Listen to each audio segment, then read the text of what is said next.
एक महात्मा जी थे। उनके पास लोग अपनी अपनी भाव भक्ति और श्रद्धा के अनुसार आते थे। महात्मा सबके भाव के अनुसार ही अपना व्यवहार करते थे। कभी कभी उनके पास रहने वाले शिष्यों को भ्रम हो जाया करता था कि उनके साथ ऐसा क्यों किया और इनके साथ ऐसा क्यों किया। स्वामी जी महाराज कहते हैं कि ये भ्रम और शंकाएं लोगों के मन में उठा ही करती हैं, जबकि महापुरुषों के लिए मन में किसी प्रकार की शंका नहीं करनी चाहिए। तो उन महात्मा जी के पास एक सेठ आए और बड़ी विनम्रता से हाथ जोड़कर सिर झुकाकर दंडवत किया। ऐसी मुद्रा थी उनकी कि अच्छे अच्छे भक्त भी पीछे हो जाएं। महात्मा जी मुस्कुराए और आशीर्वाद दिया कि तुम्हारा धंधा खूब बढ़े। सेठ जी आशीर्वाद पाकर गदगद हो गए। अब दुनिया के लिए आशीर्वाद तो अच्छा था। उनके पास रहने वाले शिष्य भी बड़े खुश थे कि गुरु महाराज की कितनी दया है। कुछ दिन बाद एक साधारण सा आदमी महात्मा जी के पास आया, सिर झुकाकर प्रणाम किया और पीछे हटकर बैठ गया। महात्मा जी बोले कि जा बच्चा, 2-4 दिन में तेरी गाय खत्म हो जाएगी। 2-4 दिन की बात है, सेवा कर दे उसकी।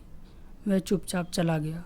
शिष्य लोगों के मन में शंका होने लगी कि यह क्या गुरु जी की बात है कि जो खूब भरा पूरा था उसे आशीर्वाद दिया कि धंधा बढ़े, और ये साधारण सा आदमी जिसका सहारा गाय है उसके लिए यह कह दिया कि वो ख़त्म हो जाएगी।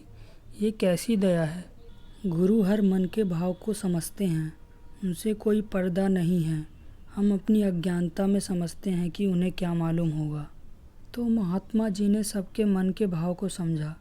उन्होंने एक शिष्य से पूछा कि तुम क्या सोच रहे हो। शिष्य बोला कि महाराज जी क्षमा कीजिए, यह हम लोगों की समझ में नहीं आया कि सेठ को तो आपने धंधा बढ़ने का आशीर्वाद दिया और उस गरीब आदमी को उसके गाय के मरने की बात कह दी, तो वो कितना दुखी हुआ होगा।